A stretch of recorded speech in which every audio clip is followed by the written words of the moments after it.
টাকাগুলো চুরি করে খাওয়া এইরকম এমপি মন্ত্রী আমরা বাংলাদেশে আর দেখতে চাই না, ঠিক কিনা বলে? যদি বাংলাদেশে যদি ওই সুলতান শামসুদ্দিন আল তাওয়াসের মতন যদি কোনো নেতা পাই, তাহলে আমরা ওই রকম নেতাকে আমাদের দেশে প্রধানমন্ত্রী বানাইতে চাই, ঠিক কিনা বলে?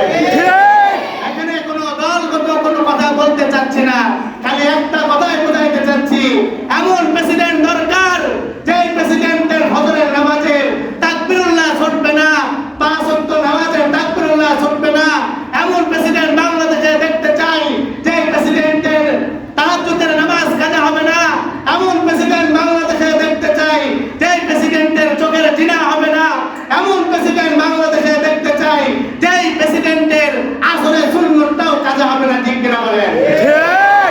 খালি প্রেসিডেন্ট নয়, প্রেসিডেন্ট থেকে শুরু করে 300 আসনের এমপি যারা হবে, ওই এমপিদেরকেও 5 ওয়াক্ত নামাজ তাকবীরুল্লাহর সহিত পড়া লাগবে, এমন এমপি আমরা দেখতে চাই।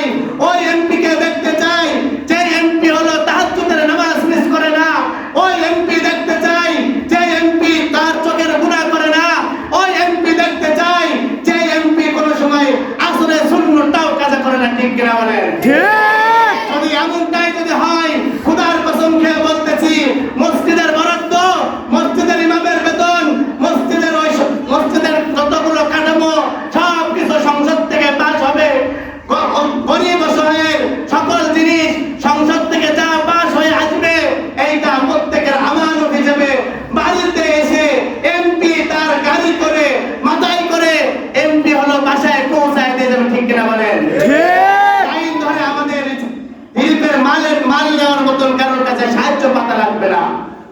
বড় দুঃখ লাগে, আফসোস লাগে, মসজিদের অনুদান আনতে গেলে ইউনূস স্যারের কাছে আমি গিয়েছি আগের কয়েকটা মসজিদের জন্য, 7-8টা দিন ঘুরিয়েছে, কিন্তু হিন্দু গিয়েছে, হিন্দুর একটা চিঠি নিয়ে গিয়েছে, তাকে দাওয়াত দিয়েছে, তার ফাইলে সই হয়েছে, কিন্তু আমার মসজিদের জন্য এক টন চাউল বরাদ্দ করার জন্য 7টা দিন রোজা রেখেছিলাম, রোজা অবস্থায় আমাকে খালি হেনস্থা করেছে। এইরকম আপনাদের প্রত্যেকটা জায়গায় সরকারের ডিপার্টমেন্টে ওই সমস্ত ইউনো, ওই সমস্ত টিওনো, ওই সমস্ত এমপি মন্ত্রীর বরাদ্দ আমাদের হাত পর্যন্ত আসতে খুব কষ্ট হয়, ঠিক কিনা বলেন? এই জন্য যদি আমরা সুন্দর সমাজ দেখতে চাই, যদি সাহাবাদের কথা তো বললামই না, এই জন্য একটা আপনার আমার মতন সাধারণ মানুষ, আল্লাহর ওলি, যারা ভালো মানুষ, রাজনৈতিক ব্যক্তিত্ব মানুষ, তার মধ্যে যদি 4টা গুণ থাকে, তাহলে বলেন তো আলেম ওলামাদের মধ্যে কত গুণ থাকতে পারে? এই জন্য আসুন আমরা সকলেই যাকে আমরা নির্বাচন করব না কেন, এই 4টা গুণ আগে তাকে দেখবো, ঠিক কিনা বলেন? যার মধ্যে 4টা গুণ আছে, সে কোনোদিন চুরি করতে পারে না, সে কোনোদিন চিন্তায় করতে পারে না, সে কোনোদিন ধর্ষণ করতে পারে না, সে কোনোদিন মানুষের টাকা, মানুষের জিনিস আত্মসাৎ করতে পারে না, ঠিক কিনা বলেন? এখনকার এমপি মন্ত্রীদের বাড়ি হয় লন্ডন, বাড়ি হয় আমেরিকায়, বাড়ি হয় ভারতে, বাড়ি হয় অমুক জায়গায়। আরে বাংলাদেশের মানুষ, আমি আপনি শিক্ষা নিব ওই সুলতান আল তামাসের কাছ থেকে, খাজা কুতুবউদ্দিন বখতিয়ারের কাছ থেকে, আমি আপনি শিক্ষা নিব ওমর ফারুক রাদিয়াল্লাহু তাআলা আনহুর কাছ থেকে। সবচেয়ে বড় নেতা হলো আমার আপনার দয়ার নবী মুহাম্মদুর রাসূলুল্লাহ সাল্লাল্লাহু আলাইহি ওয়াসাল্লাম। প্রধানমন্ত্রী ছিলেন, রাষ্ট্রপ্রধান ছিলেন, তার ঘরে কয়টা খাট ছিল, কয়টা ফার্নিচার ছিল, তার ব্যাংকে কত টাকা জমানো আছে দেখেন। আমরা তার উম্মত হয়ে, তার উত্তরসূরি হয়ে, তার উম্মত দাবি করে, আশিকে রাসূল দাবি করে আমরা যদি এমপি মন্ত্রী চেয়ারম্যান মেম্বার হয়ে কোটি কোটি টাকা যদি আত্মসাৎ করি, তাহলে কোন মুখে আমি আপনি আশিকে রাসূল দাবি করব?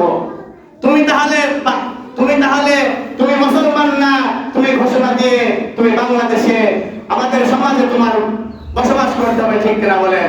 ঠিক। কোন অমুসলিমের জন্য আমাদের কোনো কি নাই, আইন নাই। অমুসলিমের জন্য আমাদের সর্বাধিক সব সময় আমাদের থাকবে তাদের নিরপেক্ষতা, তাদের সাপোর্ট। ওদের 100 কোটি টাকা আছে, 500 কোটি টাকা হোক, ওরা ঘুষের আঘাত, সুদের আঘাত,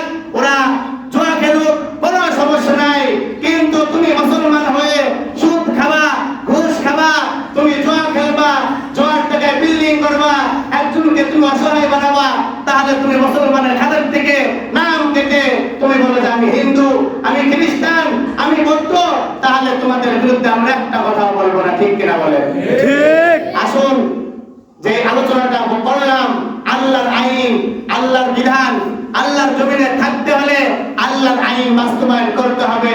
এইটা মুসলমানের প্রতিজ্ঞা, এইটা মুসলমানের হলো কাজ। আল্লাহ রাব্বুল আলামিন যা বলেছি আমাকে এবং আপনাদের সকলকে আমল করার জন্য তৌফিক দান করুন। আমিন।